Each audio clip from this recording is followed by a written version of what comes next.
spring clean it. Gotta put my life in order, trying to get rid of the clutter. Halo semua, jadi kali ini materi kita itu tentang aplikasi eksponen dalam kehidupan sehari-hari. Yang pertama yaitu adalah pertumbuhan eksponen.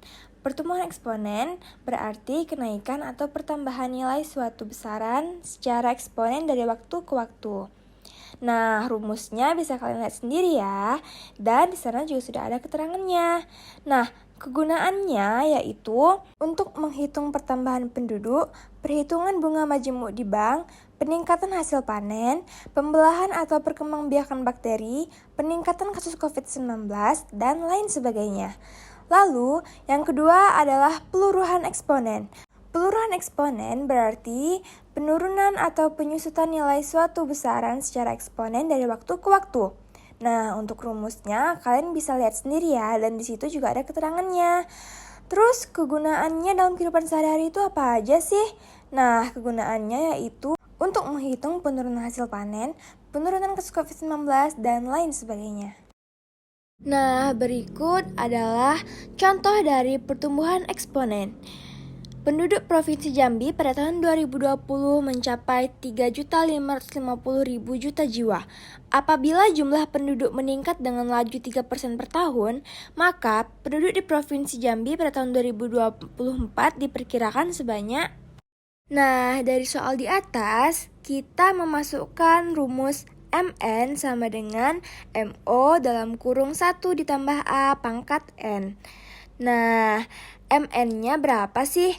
MN-nya itu adalah 4, karena pada soal di atas yaitu menunjukkan bahwa dari tahun 2020 menjadi ke tahun 2024 dan jaraknya adalah 4 tahun.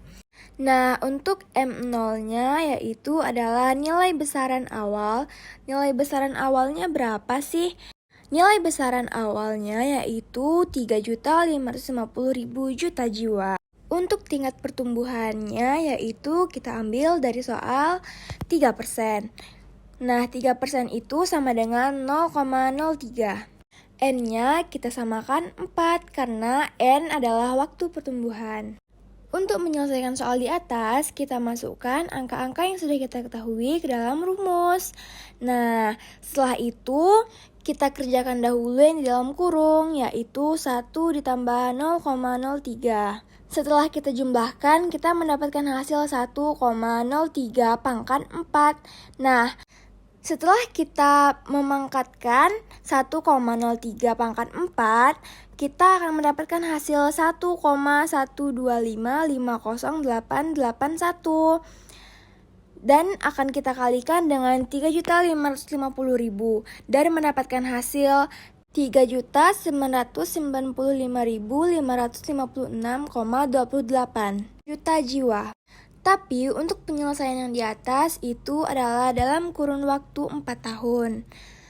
Nah, kalau misalnya waktu pertumbuhannya diganti, kita bisa mengganti dengan angka selisih dari tahun pertama hingga tahun yang diminta.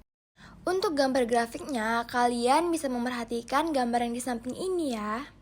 Untuk menyusun gambar grafiknya, kita hanya perlu menyesuaikan tahun pertama dengan hasil yang sesuai setiap tahunnya yang telah diperhitungkan. Nah, kali ini contoh soal dari peluruhan eksponen. Pada peluruhan eksponen, kita mengambil kasus COVID-19. Pada tahun 2019, kasus COVID-19 di Indonesia terdapat sebanyak 6.300.000 kasus. Nah, setiap tahunnya, kasus COVID-19 mengalami penyusutan sebanyak 90% setiap tahunnya. Jadi, berapa banyak kasus COVID-19 pada tahun 2022? Untuk menyelesaikannya, kita memerlukan rumus peluruhan. Setelah kita mendapatkan rumus peluruhan, kita harus menyesuaikan soal dengan rumus yang ada, yaitu yang pertama ada MN. N-nya berapa sih? Nah, N-nya itu adalah 3 karena tahun pada soal yaitu 2019 dan 2022. Jadi selisihnya ada 3 tahun. Untuk M0-nya yaitu nilai besaran awal. Nilai besaran awalnya yaitu 6.300.000 kasus. Untuk A atau tingkat peluruhan yaitu 90% atau 0,9.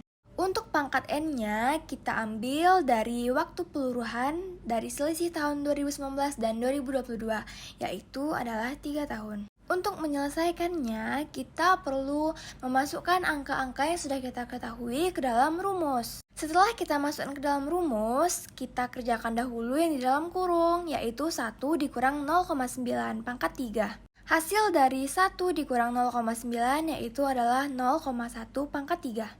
0,1 pangkat 3 yaitu 0,001.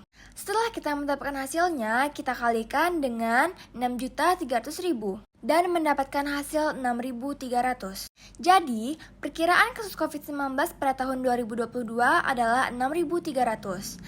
Nah, kalau misalnya tahunnya diganti atau selisih waktunya diganti, kita hanya perlu menggantinya dengan nilai N.